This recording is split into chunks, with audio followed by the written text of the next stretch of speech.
Welcome back to the 2024 Daceyland Open presented by Wyatt Works, sponsored by Disc Golf 978, Sunstein Series event, NIFA Series event, PDGA B tier. We're here. It's the back nine. I'm with the main sponsor, Shane Wyatt. Shane, how you doing? I'm doing well. Doing very well. And we got to see some pretty great golf in the front. You know, there was some bad breaks, there were some good plays, and we have Vig here with a clean 4 down through the front 9, which is a really hot start for Dacey. That's really nice for Dacey. You want to be a couple under coming through the front 9. There's just a lot of, there's like 3 or 4 par 3s that you want to get a couple of them, and then there's not a simple par 4, but there's one par 4 if you want to birdie. You want to be a couple down going through the front. Absolutely, you definitely do. He's the only one on the card doing it. And this here, hole 10, par 3, 434 feet. This is a downhill shot. This is one where you really want to lace this gap right up the middle here. A lot of players are going to take this drive here. And you're going to let the hill carry all the way down to the green. And that shot can work if you don't leak it too left. Yeah, he pulled it right a little bit and kind of laid a little too far on it, so it hung Annie a little bit too long. You wanted to, if you're going to do that, you got to do that down the straight gap here, which Viggy also pulled it a little left. That's kind of the normal forehand miss, I think, if you actually have enough power to get all the way down there. Yeah, and when we're looking here, 71% par for this field here today. I mean, you're seeing why it's happening here. You can't necessarily, if you can't get through the entire gap, you're not getting the birdie here. 430 feet, even though it's downhill, is a very long way to hit a tight tunnel. The tunnel's not that wide. At least the spot that Dave just pushed through before it started hyzering too far, I mean, that's only 25 feet wide. Yeah. It's... And this playback here, I mean, this is a good shot. There is nothing wrong with this shot here. The problem here is that it leaked a little right. You're going to have this tree in the way, and we'll see if you can make that putt. Circle 2 putt there, 40 feet. I think Dave has the right play on that one, whereas his miss is hyzering out too early, which doesn't leave too much room for trouble, and it even gives them the benefit of a long look, whereas, like, you know, Alex and Nate had a Anheuser miss, you know, and it can be very dangerous very quick depending on how early you hit with that sort of miss. Agreed. Oh, Jesus, Dave. Jesus, Dave. I got all the way there just to put it over the top. I mean, he's a good 40 feet, 45 feet. All right, And good cleanup there's a good there. clean bet. You know, like, what's the problem?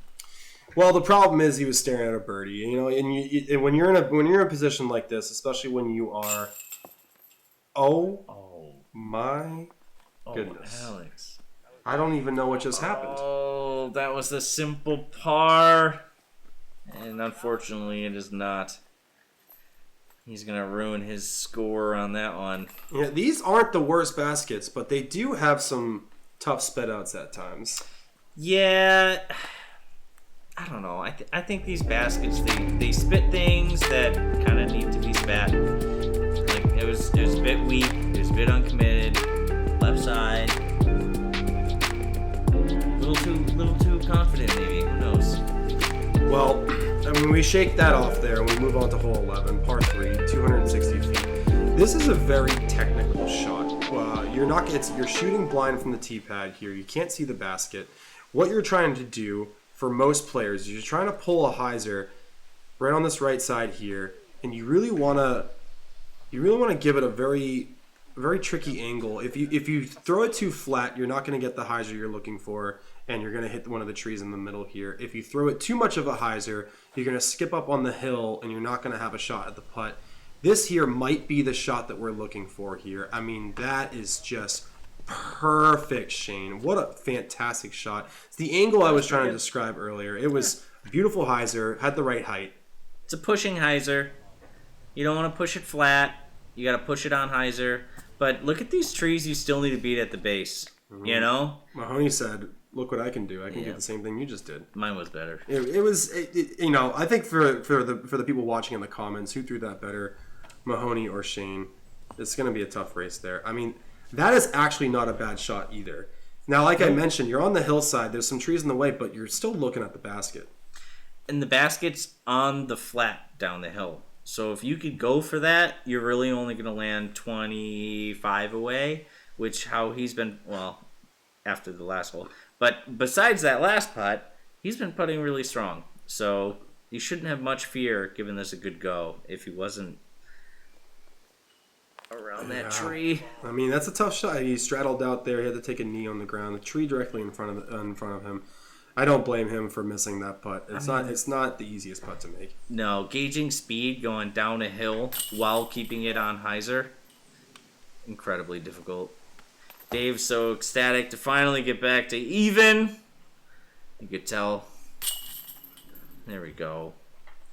He just took an extra moment, made sure to set himself up proper before he put the disc where it belongs.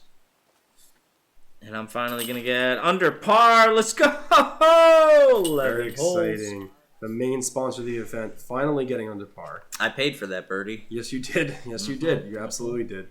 Now, and speaking of being the main sponsor of the event, I mean, you and I have talked about a lot about that. We're so excited for this tournament and the amount of years that we put into this.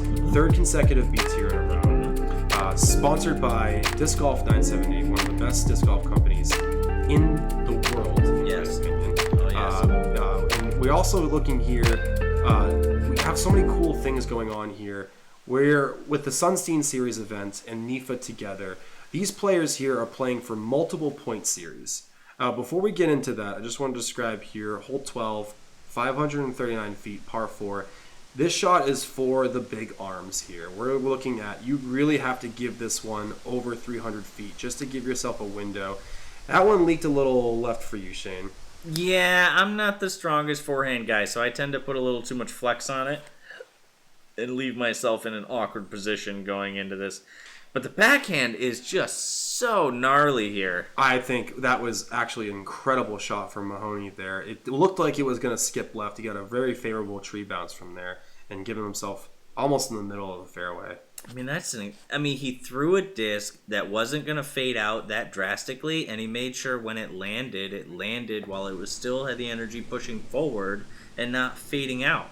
Yeah. Which set him up where he's not, in the rough like the rest of us so far. Yeah.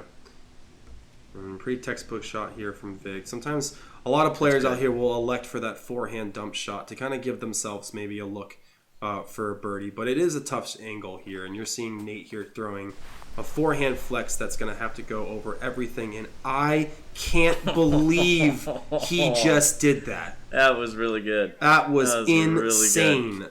I mean, he's just doing shots like this the whole round. He's just pulling out these incredible angles. Yeah, he had a rough start, and since then, he's really played some clean golf. And look at you, Shane. That's actually not a bad shot from there. You're giving yourself 60 feet. Yeah, that's not bad. I think I pulled it just a little bit on too much anhyzer. I didn't get that sweet flex back that Nate had. It's put me right up there next to the basket, but this hole's all about progress. You can't see over that hill, so you really just have to know where your line's supposed to be and do your best to hit it. Just like this putt here. Do your best. Oh my God. Well, I was born short. I'll always be short. Well, speaking of progress, Shane, I mean, we have been progressing this tournament for many years. And I want to know from a player experience how you feel about the Sunstein Series event and the NIFA organization. Now, can you describe to me a little bit about what Sunstein is and what it's been doing for New England? So, I've always loved the idea as if there's something out there in the world that you want to see that isn't there, then you create it. And so I believe that when Steve started playing this sport a few years ago, he didn't see a series that included and supported the supreme talent in the region in the way that he thought showcased their true skills. And, he built it. So that's what the Sunstein Series is, right? You play all year in select tournaments to accumulate points that allow you to play the Sunstein Grand Finale.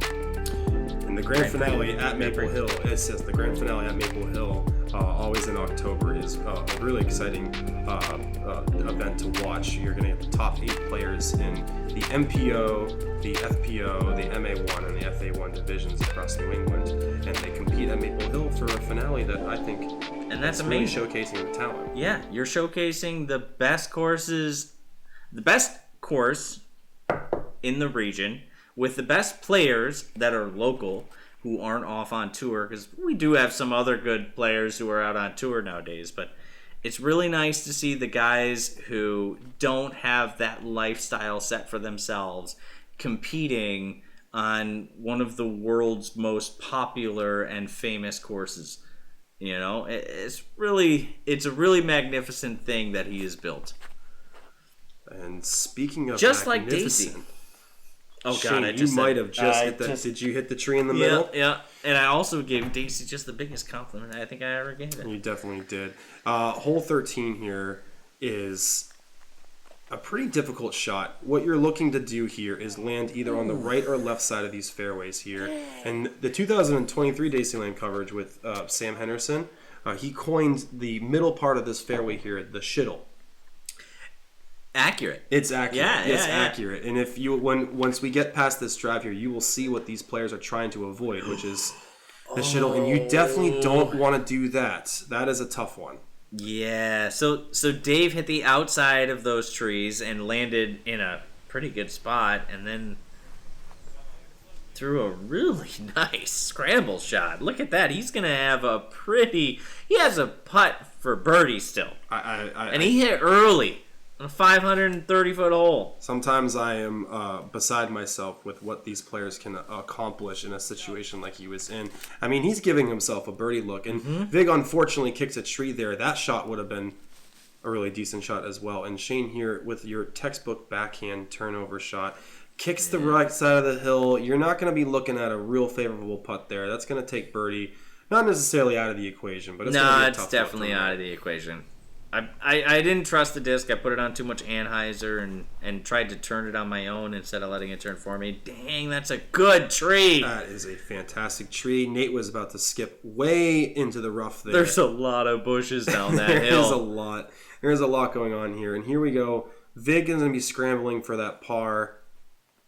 Which, after an early hit like that... Yeah. Par is totally fine. He hit early, and being on the right side that early in this fairway before the big turn at all, that's a good par. Yeah, I mean, and Vig is a frequent player here at Dacey. He knows what to do when the shot doesn't work out. Oh! I did birdie it. From downtown Shane Wyatt. That was incredible. I was in birdie range. Do you even remember hitting that? Nah. No, I don't. I was in birdie range, though. Check it out. That's how you birdie this hole. And for those who don't know Shane Wyatt, that's just Shane Wyatt doing Shane Wyatt things. Let's run this back here. I mean, this is from outside circle 2, maybe. That's pretty with far. A hyzer around the tree, catches on the left side. Shane, this is why we do tournaments like this, to showcase the local talent that we have out here. A lot of these players are doing stuff like that, and people don't know about it. And I mean, hats off to you, Shane. That was fantastic. Thanks. It's nice to see that kind of thing. Decent run from Mahoney there. Just a little bit left. Yeah. And Nate getting himself a but very he still got his par after his really early. The par is fine. And there's Nate Hartman taking another birdie. Dude, look at what just happened. And now we are tied at the top here. Alex Vig and Nate Hartman tied at the top on hole 13 going into the Daceyland Open here. As I mentioned, you know, it's anybody's game at this point. It really is. I do happen to know that the gentleman in the pink shirt back there is actually lighting up the back nine. Oh, the 2023 Daceyland winner, Sam Henderson? Yeah, he's like a lefty, and he's been playing in this area for a really long time. You He's know, my opposite. Did you know that? I did not, but now that I think about it, he is by far the opposite of you. So I really like always throwing it right at the basket, and he's okay with laying up next to the basket and taking a birdie, whereas I want that eagle. And he's also 1.5 feet taller than me. Yes, he is. And so then he also throws with his left hand. So he's just opposite. We like to call those lefty cheaters. I don't know if you know that. He's a lefty cheater. Yeah. Yeah, he just happens to be a good lefty cheater, I agree with that. unfortunately. Ooh. Hole 14, 352 feet, par 3. This shot here is quite unique. You're looking at, I mean, that might have just summed up what you're supposed to do on the hole. It is a very big left to right shot here. There is a window here that you're going to see Mahoney take right up the middle here. It is very difficult to land clean from there. If you land where he is, you're in the rough from there, but you might have a look at maybe a layup shot or maybe even a putt, but it's not often that you can get a look from there. He got far enough. Yeah, he got far enough. Oh my goodness. He's right there. I'm just so used to being an average player and landing way to the right that he just... That was on hyzer the whole time. Never did it actually get flat and push forward, which is what most of us need our forehands to do in order to push this distance.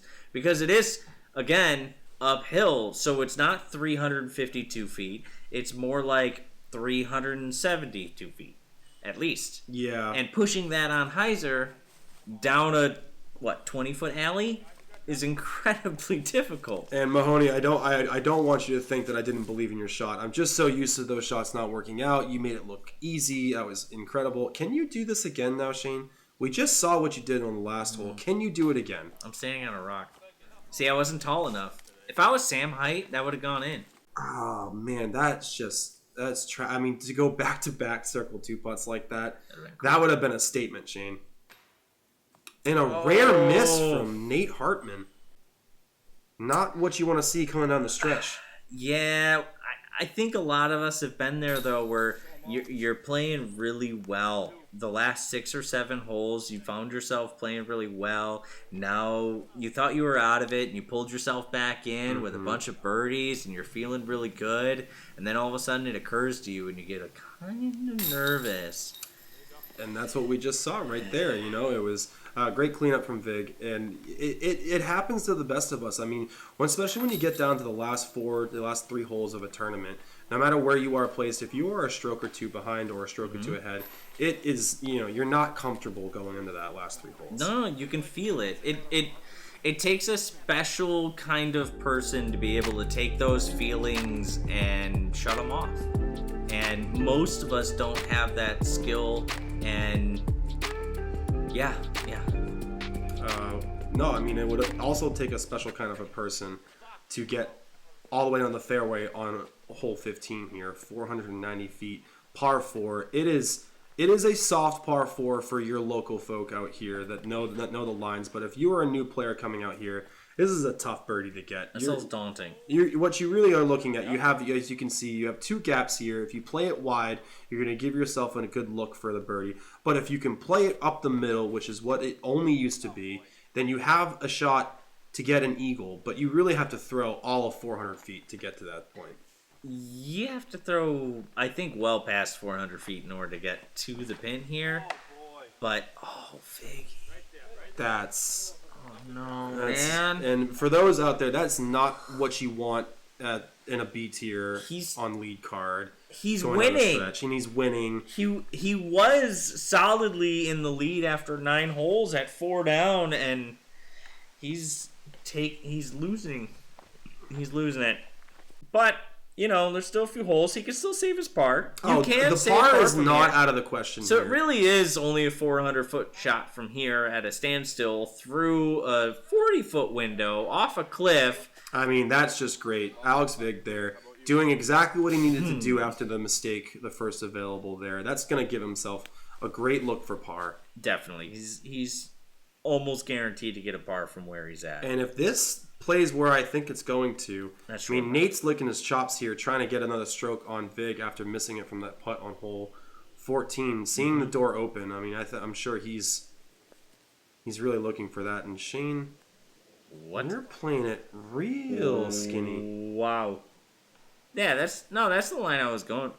I mean, were you trying to hit that tree as well? Yeah, that was my aiming target, obviously. Now, the funny part about this green here is that you could have a great second shot. If you land to the right, there the basket is on a rock, which there's trees on the right side. Sometimes those trees completely block off your shot for a putt. Oh yeah, the two right next to that big old rock. Mm-hmm.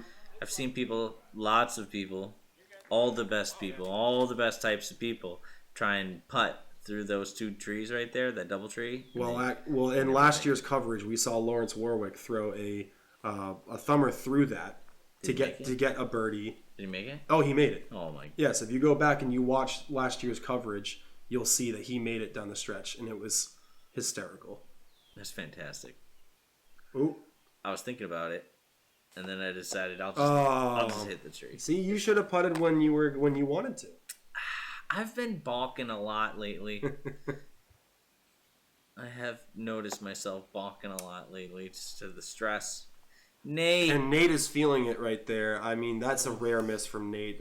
He's usually lights out from that distance. I mean, we saw in the front half he was. I mean, this is it. You know, you're coming down the stretch. Now you're officially at 3 holes left, and no lead is safe at this point. No. I mean, at this point, shoot, we're all just slightly under par. That's not very good here. No, but what we're going to see here moving into the last 3 holes, this is where the action's going to happen. Hole 16, hole 17, and hole 18. There's a lot of momentum you can ride through here, and you can start on hole 16 here, par 3, 227 feet uphill. This is your standard hyzer play. You just want to throw it out to the right. You want it to crash left. This basket's right there. It's probably the most aced basket in Dacey's history. Definitely the most ace basket on the course. I've even seen a lefty ace on this hole off that left side there. There's a little window which is perfect for him. I've aced this one. I've aced this one back to back with the gentleman, Anthony Stewart. I think I aced it, and then he aced it right after me on opposite teams during doubles. And it was phenomenal. Okay. A little short, but that's the ace runs that we're talking about. That's the ace run. It just needs to push a little bit more to get the distance. But this is the easiest hole on the course, so you would expect this one to be the most ace. It's, 76% birdies on this? Nobody bogeyed it. Nobody double bogeyed it. I mean, this is as standard of a disc golf shot as you can get. And as you can see here, Nate hitting one of the first available trees off the fairway here just lays up for his par. That is the statistics in real time right there. You can have a bad shot and you're still going to be able to get par, especially if you've played for many years. It doesn't feel good, but you definitely don't want to bogey it. And here we go, Mahoney getting up there, and we're now locked in at a 13 down. Hartman's going to play out for par here. So at the moment we're tied, but I'm pretty sure Viggy's going to make that putt for his birdie. What are you scared of? Uh-oh. That's a real balk. And when Shane starts talking out loud, you never know what he's going to say next. I mean, glad you made the putt. If you did not make that putt... Dude's not even winning, and he's choking himself out on these, 14-footers, 12-footers? I gotta say, if you did not make that putt, I don't think we would be able to... We'd have to probably take out the audio from some of those clips. Well, yeah. Either that or I might crush something. This laptop looks inviting. I bet the keys might jump out. That would be so tragic. Alright, so hole 17. This is my most annoyed hole on the course, just because it's right there, but for some reason I birdied this hole less than I birdied hole 4, which is a much harder shot. Oh, and a tough mistake from Dave Mahoney there. As you can see, the emotion coming out. He knew he needed to throw that shot well. He knew he needed to put that disc close to the basket to have a shot. You have to chip. You gotta go on the left side of that tree. Just around it. Dave misses the tree by a little bit. I apparently am following him because he's beating me, so I think his route's better. And we both know that we might be in trouble here. Oh, and looks like Vig might be in trouble as well. We are seeing some unfortunate plays coming down the stretch here. Yeah, he pushed it a little bit too flat, too straight, because he didn't want to do what Nate's mistake just was, which was trying to wrap the tree so tight that you don't wrap it at all. He's going to be out of his hand. That's not the easiest comebacker. I mean, he should be good from there. Well, if you go too far down that hill, that's a tough comebacker putt. It's easy to roll away, and there's a swampy marsh down there that'll catch it, but it's 30 feet away. Yeah, that was a soft go. That was a soft go for Nate, and he just got a little too much air under it. Looks like Dave had a good layup. Probably a soft zone. Looks like Viggy got a good layup. Probably a soft, I don't know, harp. Does he throw harps? I would say if you play Dacey, you throw a harp. That's not true. I played Dacey, and I don't throw harps. I've seen lots of people at Dacey throw harps. I'm getting my data from my own perspective here. Is that like saying everybody at Burgess throws rhinos? Correct. That is correct. That one's proven fact, though. Well, I mean that's cool, but I want to prove the fact that everybody at Dacey throws a harp. In my opinion, that one's proven fact.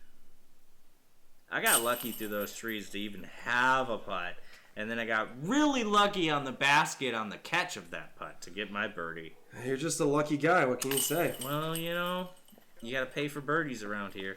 I guess so. We got a couple pars here. Everyone's just tapping out, getting ready for the big finish here at hole 18. Yep, Nate hit a good comeback, save his par. And these two are both cleaning up their approach shots. Now we're going to the last hole on the course, which I haven't birdied so long. But it's not that difficult. It's a very fun hole. Eric Wilson used to, he likes to tell me that he throws the backhand roller really flippy, and he like pushes it out and lands it just before that cluster of trees that we saw, those pine trees, where it stands up and it rolls around the curve. It gives him a long look, and I think he's crazy, but I like to try it. Off the box here. Seems to legal right. That might just work there. I think you might have found the right angle. It might have worked, but I think it's a little bit short right in a very tricky position to get up and down. But it's in better position than... Nah. Dave pulled that a bit. And he's only one back. Not a good time. And really, Vig here, you can tell that's unfortunate because, you know, with Vig stepping up to this tee pad here, he's thinking birdie. If he gets birdie on this hole, he goes stress-free, and he gets to take his title for Daceyland here. And that is a really unfortunate kick. Nate Hartman lacing a forehand up the gut. That was an incredible shot. That is definitely going to give himself a prime location for a birdie look. Yeah. I mean, that's what you're trying to do here, though. You're trying to push it just past the trees and land it softly. You know, it doesn't matter if it's to the... Oh, Dave. Yeah, to the left or right. You just need to push into these trees, and then you can get up and down from there. Viggy. That's not going to do it for the birdie. No. Yeah, he wanted that to flex out to the right. I think he pushed that to the left a little too much than he wanted to, and it didn't come out to the way it would have given him for a birdie look. It's a little too hard, or oh my goodness, angle. Dave Mahoney going through the skinny gap there on the right side, which. That is really courageous to do on hole 18. It's a narrow window. Yeah. On all four sides. That is really courageous here. I mean, this is quite exciting here. I'm not sure how this is going to play out. I tried to hit that window too and show you that it's much smaller than it looks. And yeah, you definitely tried to hit that window. Yeah. And look at this stress-free birdie from Nate. Look at how simple this is. Just parked it. I mean, that's how you play hole 18. Mm-hmm. All you got to do is just do exactly what Nate did. And Vic here, this is a really important shot. And that is not what you want to see. It was a really important shot. That was a very important shot.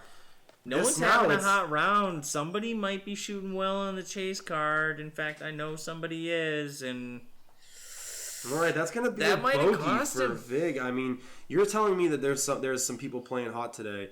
That bogey, that we're gonna see how that plays out. I mean, with Mahoney here at 13 down, you know, if Mahoney pars this hole. So this is for Mahoney's par. And if he pars it, Alex is a drop-in bogey. We're going to be looking at a playoff between Mahoney and Vig after this putt here.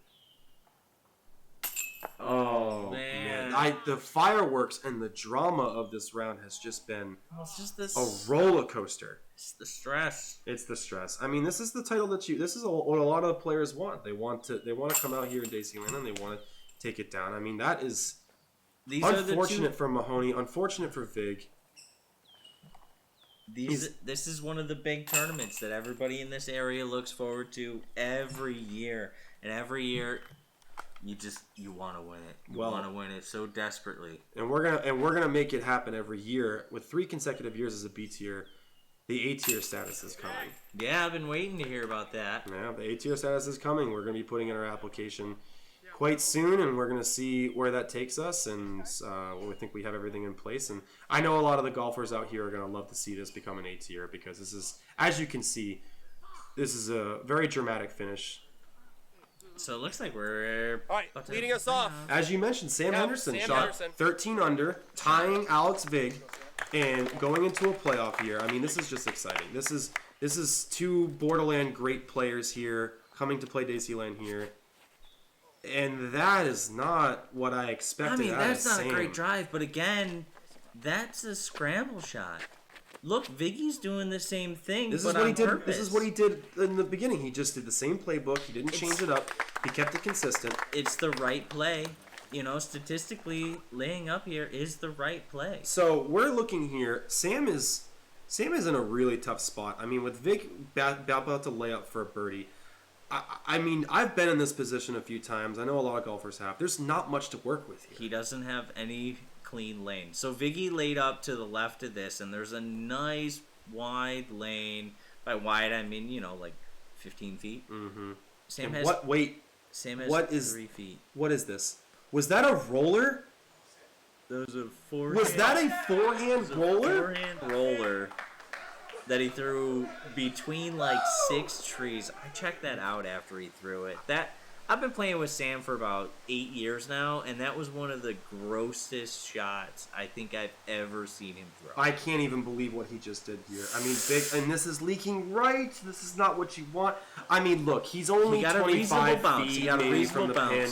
But that lean-out forehand is what cost him on hole 18. I know. He had 2 of them. I know. Well, here we go. Right here. Vig has to make this putt to push onto hole 2. Oh my god! That was a strong putt. No. No, I can't believe it. Oh my I can't believe it. It balanced. I can't believe it. It balanced on the rim. Well, there you have it, folks. Nah, Sam's gonna lay this up. He's a caring individual. He understands how bad that feels. And if this putt drops, he understands. Then there we go. Ladies and gentlemen, Sam Henderson, your 2-time MPO Daceyland champion. I mean, incredible battle at the end there, Shane. I can't believe what just happened. Sam's got some cold blood in him, man. See a reptile? You ever held his hands? They feel clammy. I've never. I don't want to. I think I would. Let's give it up for both competitors right there. Let's give it up for both of them. I just couldn't believe it.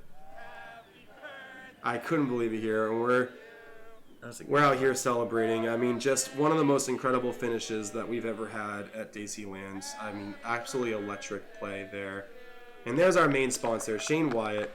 It was my birthday the very next day, which is why I knew I wasn't going to win this tournament. So next year, let's try and do it on June 30th. Wyatt, where you get to see some top players get some birdies. Yeah, you know, and that's something that we've always had in mind, and we want to raise this tournament up to the A-tier status, what it deserves. And we're looking at a decent payout there at the top there for Sam, with walking away with $650, which you know, for a local B tier is pretty good, but we want to get that numbers up, and we're going to as we continue. I want to thank Sunstein and Steve Abreu. I want to thank Nifa and Eric Wilson. I also want to shout out Rivas Marcon's Craig for always being behind the scenes and always putting together an incredible tournament. And I want to thank Greatest Media Team for putting all this together and filming the rounds and putting together this coverage here. You know, and that wraps it up for the 2024 Daceyland Open, sponsored by Wyatt Works and Disc Golf 978. My name is Connor Spilman. I'm the TD for events. Shane Wyatt was here, and we hope you enjoyed it. Let's go Team Borderland. Team Borderlands. Let's go Team Dacey, all right? What? Let's go Team Dacey. I don't know. Dacey. We'll have to argue about that when Dacey finally wins one of these Daceyland tournaments. I'm Connor. This is Shane. We're out. Take care, guys.